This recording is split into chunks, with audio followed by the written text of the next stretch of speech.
part 42 within my vinyl collection.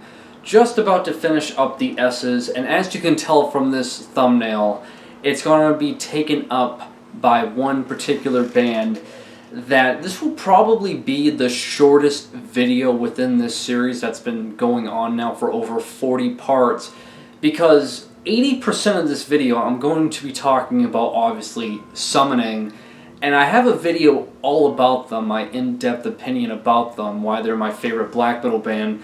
So there's not much for me to say about them that I haven't said already, so just, you know, again, this will probably be the shortest video within this series. Other than that, what's going to be playing in the background is going to be the last album so far released by Kickback. I don't know how to say this album's name as it's in French, but it's the guys from Diapsicore. This is their hardcore band, and this album kicks so much ass. This is something that's been in my wish list for a while, and I know it's available on some distros, I just never got around to getting it. But seriously, if you just like mean and gritty hardcore music, definitely check out Kickback. Kicking off part 42 is going to be Sühnopfer. This is the 2019 full-length album. Again, another French band, so it's going to be in French, and I don't want to butcher the language. But yes, apparently there is going to be a new Sühnopfer or Sulfur, however it's supposed to be, sort of even Sühnopfer from what I've heard it's been told, album real soon. Can't wait for it. But if it's anything like the previous albums, I'll be all over it like white on rice. Because again, French black metal, no matter who it is, just the overall scene of it, they seem to be obsessed with taking this approach of like this very hyper-melodic take on black metal, and it wins me over time and time again. And with Sühnopfer, it happens all the time, it seems like. The whole discography is awesome. The 2019 full-length, great, but I still think Offertoire, the one before this, is the superior within the discography. As well, too, it's the drummer, or used to be the drummer of Pest Noir. This is his solo project. And yeah, if you enjoy, like, dissection, but you just want it even faster and more melodic, almost to a point that it's technical, just how fast and tight everything is being played, definitely check this out. But yeah, other than that, for the layout and packaging, this was put up through Deborah Morty Records, and this is the special edition. And what I like what Deborah Morty does with their special editions is not only is it limited to 100 copies, I got number 23 out of 100. They usually put these in a slipcase. So right here is the regular artwork for the LP pressing. Then you got the backside with the track listings. Comes on a gatefold. This LP pressing comes on gold, and side D is all dead wax of this artwork. Last up, before it basically just becomes a summoning orgy in a little bit, is going to be Sulphur Aeon, Gateway to the Antisphere. These guys are a German, like, atmospheric death metal band, and this is their sophomore full-length album. I need to get the debut, I'm missing it. But yeah, what really got me interested with these guys is the album artwork, lyrics, and overall themes are all about H.P. Lovecraft non-stop. Every little bit of them is about it, which I thought was really cool. I know it's nothing new, but still it piques my interest when bands are all about it. And what kept me being a fan of them, at least to buy, you know, obviously their albums, is that it sounds like Immolation, but just even darker, to the point that it almost gets to like black metal territory for the most part. And maybe that's just because it reminds me a lot of like atmospheric death metal. And that's the thing with this style of music. Atmospheric death metal is really rare to come by for the most part. I know it's out there, but they're far and few between, and if anything sounds like Sulphur Aeon, where it's like death metal but just like transcends it to that atmospheric point, it really becomes something special. As well too, it's a bit technical, nothing wankery or overly flashy, but just gives enough flair for some parts in the album to have some highlight moments. And the drumming on this is just insane. It's blistering fast, and it's just really fun and engaging, and really good death metal that, again, I need to get their debut full length. And I need to check out also the album that came out after this. But I would say Gateway to the Antisphere, if you enjoy more of the atmospheric approach, this is definitely the standout within their discography. But yeah, put out through Vaughn Records. Not sure if it's still available there, but I got my copy on Hell's Headbangers. And like always with Vaughn pressings, the layout and packaging is really cool, because this right here is just the outer sleeve for it. I'll leave that right there. And then you have the regular album artwork along with the back side, and the gatefold on the back opens up like so, which is really cool. And obviously you have the inner part of the gatefold along with a big ass booklet with just all lyrics and more additional artwork inside. This also includes a double-sided A2 poster, one side of the album artwork and the other side with the band logo and band photo. Double LP that come on plain black vinyl, but side D is etched. Well, it took 42 parts, but finally talking about my summoning vinyl collection now. Again, I'm mostly going to be focusing on the layout and packagings with these albums and giving a very brief description, because I have a video literally all about my thoughts and opinions of all of these records in a more in-depth video, and I don't want to really repeat and echo what I've already said. So if you're so inclined to know my opinions in full-out detail about them, check out that video. But anyway, we're going to start it off with their demo tapes. This is supposedly a bootleg, but it contains their first 3 demos finally on the LP format, because for the longest time I believe it was only cassette exclusive. And yeah, bootleg or not, I jumped on this immediately because I've been wanting this on the LP format for the longest time, because simply put, it's summoning. But yeah, this is when they were totally different. They were more of like the traditional sense of black metal. They had, you know, obviously their drummer, that being Trike Fixen, and it sounds more similar to that of what Abigor was doing, just with more like keyboards, I guess, included. But yeah, really savage and straight to the point. Raw black metal is what summoning used to be. But anyway, for the layout and packaging with this, you have album artwork, backside with the track listings. As for the gatefold, this is a triple LP set, so the gatefold is triple panel. And honestly, looking at the inner notes and the band photos, it's kind of weird, because I'm not used to summoning looking like, you know, the goofy, kind of like angry black metal kind of like musicians. I'm used to them looking like the token warriors, as they try to look like with their band photos. But yeah, this is kind of weird looking for me. As for the LP pressing, they all come on this gray marble color. Then comes Lug Birth, their debut full-length album. Basically, the approach they did on the demos is identical to this on Lug Birth, only a bit more fleshed out. Production value is still raw, but the keyboards are utilized more professionally, I would say. But again, it's more similar to that of what Abigor was doing around this time, which makes sense as they were using and sharing members both back and forth around this time. So again, if you enjoy old school Abigor, you know, the first Summoning album is very similar to it. Plus the song Flight of the Nazgul, so awesome. Again, really underrated within their discography, because so many people kind of just like talk down upon it because it doesn't have the true Summoning sound just yet. But yeah, all of these albums were repressed by Napalm Records, so go there to see if they're still available. I'm pretty sure they keep them in print. Thank fucking God, because the first presses go for dumb money.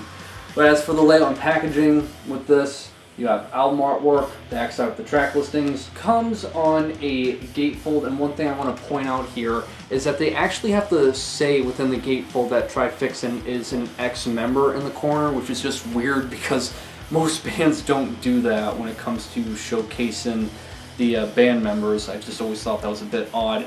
But yeah, other than that, just comes on standard black vinyl. And of course, I have their sophomore full-length album, that being Minas Morgul. And of course, I have their sophomore full-length album, Minas Morgul. And of course, I have their sophomore full-length album, Minas Morgul. Yep, I own this album 3 times. It's my all-time favorite black metal album. Actually, I own it 4 times because I also have the box set back there, The Sounds of Middle-earth. So yeah, again, I own this album 4 times.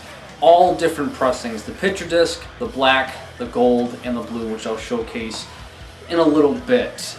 But yeah, Minas Morgul, this is their prototype album. So we're finally getting like the true summoning sound, but it's not fully fleshed out just yet, which is kind of why some people admire the fuck out of it, like me, and then there's some people who dislike it because it's not really the fleshed out sound just yet. There are other albums like Stronghold and Let Mortal Hero Sing of Your Fame are like the real climax portions within their catalog. But for me, I've always adored the fuck out of this album. It is my all-time favorite black metal album, which I've talked about that numerous times on this channel, and I'm just echoing what I've already said. But anyway, other than that, again, put out through Napalm Records, and I have all 3 different variants of it. So we'll start it off with this one on the back. So obviously you have album artwork, backside with the track listings, comes on a gatefold with both Protector and Selenius. So as I stated, I own all 3 different regular LP variants of it. So you have the standard black edition, then there's the first pressed blue edition, limited to 300 copies, and the gold edition, which again is the first pressed but the more limited variant of it, this being limited to 200 copies. And the gold edition came with this A2 poster of the album artwork, which you can clearly see. I have it framed right here. And that's the thing with all the first presses that Napalm Records did with the Summoning albums, is that it was limited to 500 copies. 300 of them were a variant of the color similar to that of the album artwork. 200 of them were limited on gold, and they always came with an A2 poster, again, of the album artwork. Up next, their third full-length album, Dol Guldur, my least favorite, because while it is more fleshed out compared to Minas Morgul, they're siding more on neoclassical and symphonic elements, yes, but it doesn't really have like a peak climax. Still a great record because, again, it's summoning, but it's the one I played the least amount of times, which is why I always say it's my least favorite. But still, check it out regardless because, again, summoning. But yeah, other than that, for the layout and packaging, album artwork, backside of the track listings, as well comes on a gatefold with obviously Selenius and Protector.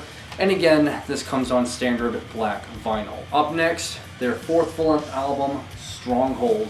I've always said this, but out of everything within their catalog that's the true summoning sound, this is the most metal sounding album within their catalog. Because in terms of riffs, it's a lot similar to that of like traditional heavy metal compared to black metal. But again, make no mistake about it, it's still that epic atmospheric black metal sound that you know and love them for. Songs on here like Long Lost to Where No Pathman Goes, I mean, it's a fan favorite. Where Hope and Daylight Dies, another great track.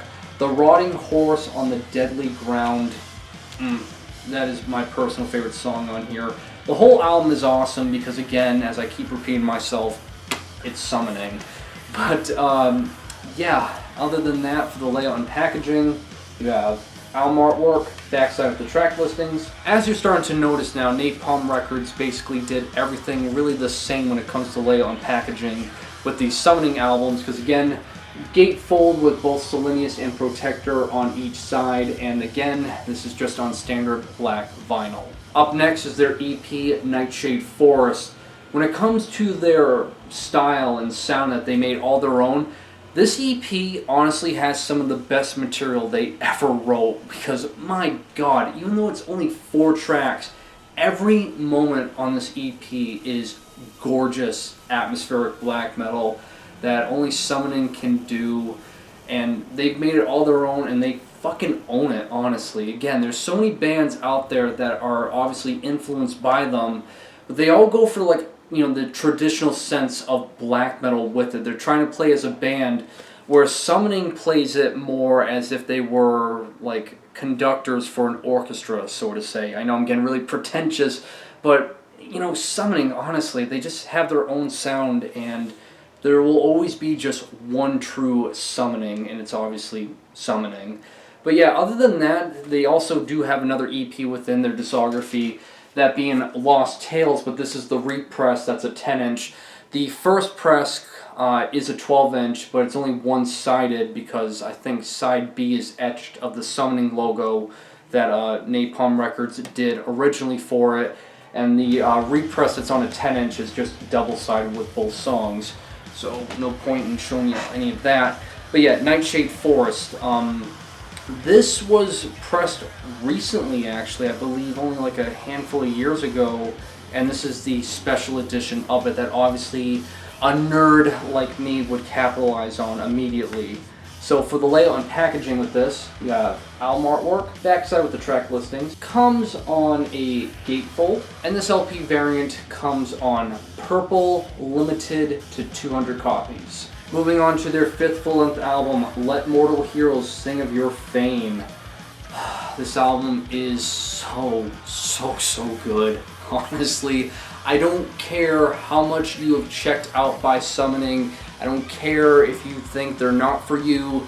This is an album you have to give a chance. Because if you truly want like epic, atmospheric black metal, this is like the peak of that description. Okay, like, oh, this album is just so climactic. Every portion of this album that runs for like an hour long is just so perfect. It sounds so good. But anyway, other than that, for the layout and packaging, you have album artwork, backside with track listings, comes on a gatefold with both Selenius and Protector on each side, and again, just on standard black vinyl. Continuing to their 6th full length, that being Oathbound.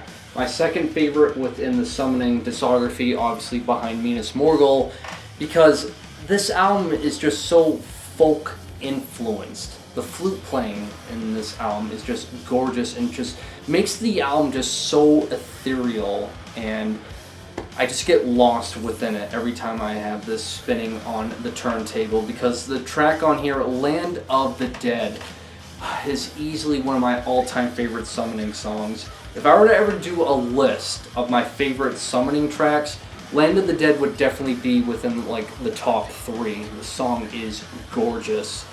But yeah, everything I've talked about thus far within the Summoning catalog of the full lengths from Oathbound, everything previous from it, you can get all of these albums through Napalm Records. I'm pretty sure they're still keeping them in print for the most part. But yeah, this is actually the first press that I snagged up before they did the represses for this. But for the layout and packagings with this, you have album artwork, backside with the track listings, comes on a gatefold. This is the first press that comes on Swamp Green, limited to 300 copies. As well too, this actually came with an A2 poster of the album artwork, which is quite odd because, as I just showed a second ago, it's the green variant, not the gold, and the gold variant is supposed to have the A2 poster. So I'm assuming the person that I bought this from off of Discogs probably had both variants and accidentally put the A2 poster in the green one. Regardless, I ain't complaining because I have now another poster of Summoning artwork. Then there's the 7th full-length album by Summoning, that being Old Morning's Dawn. So, out of all of the albums that you can get on LP, I think this is the only one within the discography that's kind of tricky to find, because I think it's only had like a one and only time pressing, and they've never done a repress for it since. And I got my copy back when I first started collecting records around like 2014, 2015 on Discogs, and I'm pretty sure that's the only place where you can find Old Morning's Dawn on LP. It's a bit inflated, but best of luck with trying to get this one on vinyl. Hopefully Napalm Records does a repress for it soon, because I haven't been aware of like any news regarding Old Morning's Dawn getting another pressing. But yeah, overall with this album, I kind of have like a love-hate relationship with it, as some portions of it drag out kind of long, and I don't know, I like it more than Dol Guldur, but again, it's not that eventful. But then there's songs on here like The White Tower and the title track that are just really good. And maybe that's just me, again, gushing over them as I usually do, but I don't know, it's like I have, again, a love-hate relationship with this album. It's like a 7.5 out of 10, and that's just weird to give Summoning that kind of rating because everything else is like 10s and 9s, and I'm just like, it's above average at least, but again, I do have like a love-hate relationship with that. Still, it's Summoning, so I'll gush over it like usual. But yeah, other than that, for the layout and packaging, you have album artwork, backside of the track listings. Comes on a gatefold. This time it doesn't have Selenius or Protector within it. And this vinyl variant comes on split red and white. And the last Summoning album for this part in my collection is going to be their latest album, that being With Doom We Come. Now, a few extra notes about this album that I wasn't aware of is that this actually might be the last Summoning album for good. They've had like a lot of difficulties making this album to the point that they were almost about to just call it quits for good. So I don't think there will be a new Summoning album anytime soon, and I'm really not holding my breath waiting for them to make another album because, again, this really might be the last one. And you got to figure the fact that they've been active now for like 3 decades. Yeah, they started like in the early 90s, and it's already 2022. So they've been active for like 30 years. And to think realistically, as bittersweet as this is, their best years are kind of behind them. So as much of a Summoning fan as I am, and I'll always put them in this high regard as like one of the best within black metal, I mean, I don't really expect them to do anything new anytime soon. And With Doom We Come is kind of like this continuation for the sake of just making a new album after like being silent for like 7 years prior to this one. So again, thinking realistically, I don't expect anything new from them anytime soon. And with this album, another thing to point out is that while each track, Selenius and Protector go on and off doing vocals as they typically do with every album previous to this, as good as Selenius sounds vocally, Protector sounds a bit dated. It's like, not dated in the sense of like insulting, but in the sense of like he sounds like, he's not so young and full of energy. He kind of sounds like a lazy Lemmy Kilmister in a way. Like it's Lemmy Kilmister trying to do like epic black metal vocals, if that makes sense. And it's odd. It's like, it's different for Summoning, yeah, but it's not really something that I'm like, yes, Protector parts within this album. I'm loving it. It's just like, yeah, it's there. I don't know. It's something that maybe my ears just haven't gotten used to yet. But the Selenius parts within this album are awesome. But yeah, other than that, for the layout and packaging, just want to point it out. I hate this album artwork. The dragon looks really weird. And it's kind of really hard to tell the facial features of the dragon. So not really a fan of the album artwork. Then you have backsides with track listings. And this is supposedly the alternative artwork for it, which looks way cooler. Comes on a gatefold, and again, double LP, plain black vinyl. Okay, so finally done with the Summoning portion within my vinyl collection, and there's only 3 more records left to be talked about. So this part had 10 Summoning records and 5 different other records from 5 different bands. But next up is Svartidauði. This is their debut full-length album, Flesh Cathedral. These guys are an Icelandic black metal band, and I remember back in 2015 and 2016, Icelandic black metal was a big fucking deal. So many people were hyping up all the new Icelandic black metal bands, and it was really good. They were really solid within their whole roster, and they still are solid to this day. But I would say the peak out of everything I've heard within the Icelandic black metal scene comes from Svartidauði with Flesh Cathedral, because this is just massive, monumental, and cavernous black metal that if you enjoy those adjectives with black metal, you want the peak of it, strongly recommend Svartidauði, because this shit is so destructive and awesome. Other than that, I know they have a follow-up full-length that came out a few years after it, and wasn't really a fan of it because they kind of deviate more into the melodic territory with some of their riffs, and they're still trying to be cavernous, and it doesn't really work all that well. So again, strongly recommend Flesh Cathedral if you want to check out Svartidauði, which hopefully I'm saying this band's name somewhat right. But yeah, put out through Territar Possessions, and I know this is the first press, but I know they've done represses for this, so again, check there if you want to score a copy of this. But as for the layout and packaging, you have album artwork, backside of the track listings, comes on a gatefold. This also includes an A2 poster, and it's just on double LP plain black vinyl. Second to last will be SVEST with their one sole full-length album, Faust. This is a French black metal band, and the best way to describe them is it sounds like a mixture between Decibel Omega and Catharsis. Think of the whirlwind-like guitar riffs of Decibel Omega meets the just savage, relentless aggression of Catharsis. It's SVEST with Faust, and this album is so sinister and so monstrous. I love it. Sadly, again, this is their one sole full-length album. I know they've done splits and demos, but Faust, this is just mean, nasty, and evil black metal, as it should be. And speaking of which, I need to spin this because it's been a while, and this shit is just so good.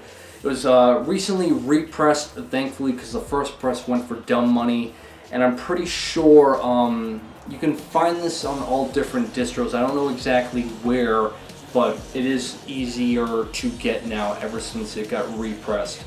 As for the layout and packaging for it, you have album artwork, backside of the track listings. This also includes a booklet with just lyrics and imagery inside to go along with it, and just comes on standard LP plain black vinyl. And the last record for this vinyl collection part is going to be Svolder with their debut full-length album, Desecration of the Five Holy Pillars. Best way to describe these guys is it's Graham Belial's Key Worship to a T. Like, I mean, it sounds so similar to them. The only differences I'm noticing is where Graham Belial's Key, their riffs are very rooted and structured within like traditional heavy metal and power metal, basically, you know, running wild. Svolder is just more lenient on the traditional black metal sense for the most part when it comes to how the riffs are. But again, in terms of attitude, song structure, and just the overall sound, it's very similar to that of Graham Belial's Key. One other thing I want to point out here is that the band logo for Savolder, I'm pretty sure they copied the flag of Saudi Arabia. Pretty sure it looks really similar to it. But other than that, the only other standout feature about them is this is all anti-Islamic, lyrically themed, which is, you know, kind of rare to come by within black metal. They're from Canada, and I'm pretty sure they also have a sophomore full-length album, a follow-up to this, that I just haven't gotten around to getting because they never did an LP pressing for it. But as to where you can get this, I'm not really sure because I got my copy on Iron Bonehead and I don't know if it's still available there. But yeah, other than that, for the layout and packaging with this, you have album artwork, backside with track listing, comes with an insert sheet that folds out with all the lyrics inside, and includes an A2 poster of the band logo. And as well, it just comes on standard black LP. Alright, that'll do it for this vinyl collection part. Like always, links will be provided to everything I talked about in the description below, and that'll do it. So like always, guys, make sure you guys drink plenty of water to stay hydrated, and have a great day.